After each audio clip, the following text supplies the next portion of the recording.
Good evening and welcome to another installment of the New York Minute Sports Show. The Never Say Die Yanks win again in the Boogie Down. It's New York Minute Sports. It's New York Sports for New York Nuts. Don't forget to like.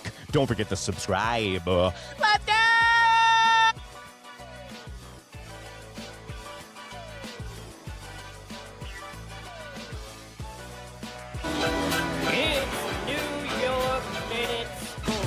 Well, there you have it, folks. Welcome to another installment of the New York Minute Sports Show. Don't forget to like. Don't forget to subscribe. The Yankees are 7-1. They moved to 2-0 at home. And I'll tell you this. The Zombo 2026 Yanks get up from the dead and keep coming at you over and over. When you think you stuck the dagger in their heart, they get up like the Undertaker and keep going at you. And the lead of the Zombie Nation is none other than Big G. Also, this team would have lost that game last year. The 2025 Yankees would have went, all right, okay, 48 degrees in April. Let's pack it in, guys, and try to get them tomorrow for the rubber match. Not these New York Yankees. Also, who has bird brain booking a night game in April, second game of the year at home at 7:05? It was beautiful during the day today, and always it seems like the second game of the year is always beautiful. Against the Brewers, it was 81 and sunny last year, and it was 60 today. But no, in their infinite wisdom, I guess the guy that makes the schedule is definitely from California and never been to New York in April because it's bipolar, the weather. And anyway, the New York Yankees would not win this game last year. And I'll tell you this, in the beginning of the year, Aaron Judge was in an interview and said, we left way too many games on the table last year. We gave up games, and in fact, we packed it in early. We cannot leave any games on the table. It came down to a tiebreaker last year, and Aaron Judge sent a mission statement to his team, and it looks like they received it clear as a bell. Also, the New York Yankees are playing differently, guys. They're playing small ball. When you get a hit and run from the third with Cabrera at third and Jazz at the plate, that's the stuff I love. The New York Yankees have 22 walks in 2 games. The New York Yankees are working counts, playing small ball, and now after today's game and Big G has his second steal of the year, the New York Yankees are second in steals in all of Major League Baseball. And you know what? With Ryan Weathers going on the bump today, the New York Yankees, I don't want to say that they wanted to omit this game, but if they could snag a win, that was great. And Ryan Weathers came out of the box. It looks like the pressure got to him, guys. First start, grew up a Yankee fan. His father played for the New York Yankees, and in his first start in Yankee Stadium was rough at best. If you remember, his first start of the season had a rough first inning, some nerves. Then he settled down for about 3 more. But tonight, it seemed like he could never get his rhythm. He had about 30 pitches, in the first inning, and ran his pitch count up, and that's why he finished with 89 tonight. Listen, Ryan Weathers is a project, and he was an available body that they could get in the offseason to shore up that rotation until Garrett Cole, Carlos Rodon, and Luis Gil come up from AAA.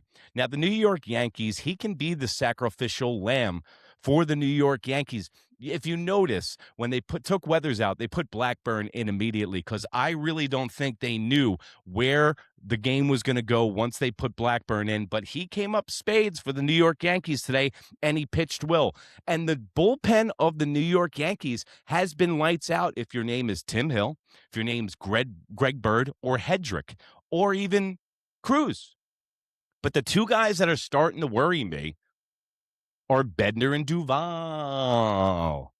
These are back-to-back games. Bednar has 40 pitches.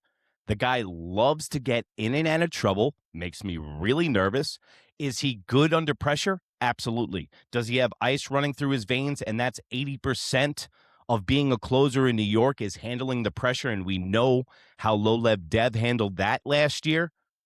And then Duvall with his rough start in rough close in San Francisco. And then tonight in back-to-back performances, Duvall is looking shaky at best. I told you, he reminds me of Luis Heel so much, is because they have the same kind of body type, they got the same kind of release, and sometimes when those guys can't find their arm slot, they're going to walk the house, and he was not effective tonight again.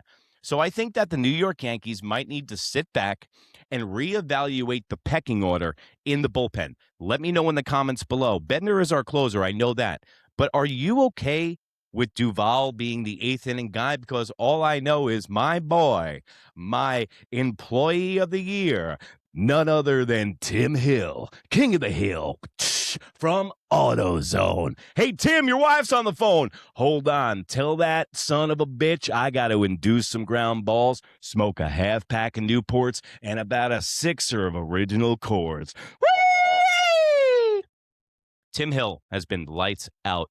Absolutely lights out so far this year.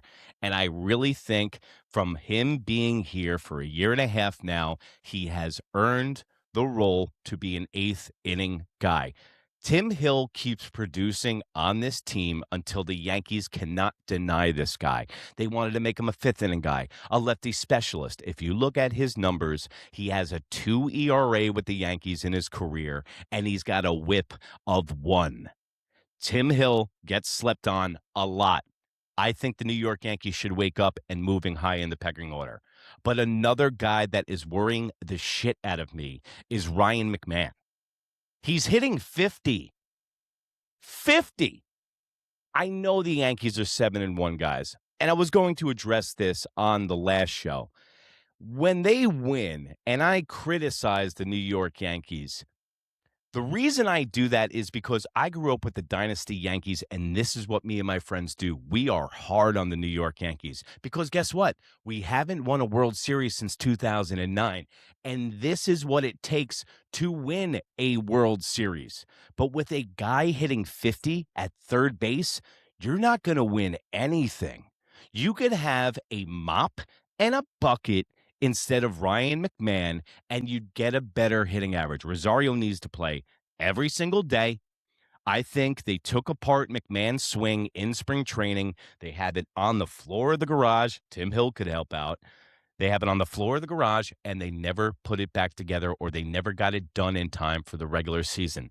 This guy is absolutely lost and begging for walks at bats. He's timid, he's apprehensive, and even it's starting to affect his defensive play. You can see he's not as smooth in the field, and once that diminishes, he's got to go. Because if he's going to hit like this, he cannot make a mistake in the field, and he already has 2 throwing errors on the season.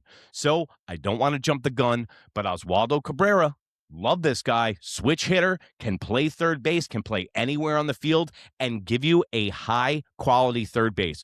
Listen, man, this is the only fault of Brian Cashman in the offseason so far. They haven't addressed this third base situation, and maybe that's something that the Yankees will patch up some of their AAA guys, and they'll package for a major third baseman for some teams that are completely out of it. Big G, Aaron Judge is coming around. Bellinger, man, what a beginning of the season that Bellinger's having. All these guys look like they are on a mission and they are possessed, and it's a different vibe from last year. And now the New York Yankees are 7-1, 2-0 at home, and now Max Fried is going on the bump tomorrow night for the sweep, and I think the New York Yankees need to sweep. We need to put as much distance between us and the rest of the division right now because do you know what happens in June? Aaron Baboon, Bubbles, Buffoon, whoa, goes into the Boone swoon, and they go 7-80 in June. So listen, everything about the New York Yankees right now, you should be excited about. Everything about the New York Yankees playing small ball and producing runs without waiting for guys to hit home runs and bail everybody out. With an effective bullpen, the New York Yankees look great. But Duvall, McMahon, and Bednar need to get on the stick and get on the same page as the New York Yankees because they are rolling right now. And the New York Yankees look like one of the best teams in all of Major League Baseball. Let me know in the comments below what's your favorite part about the Yankees so far, who's frustrating you the most on the New York Yankees right now, and what do you think about Duvall in the 8th spot? Should we put Tim in there? I think so. So go over to New York Minute. That's NEWYRKMIN. Anywhere in that smoke wagon you call the information superhighway, you can see this face. Lucky you. And remember, if you can't be good, be bad, baby. Good night, Canada. Bye.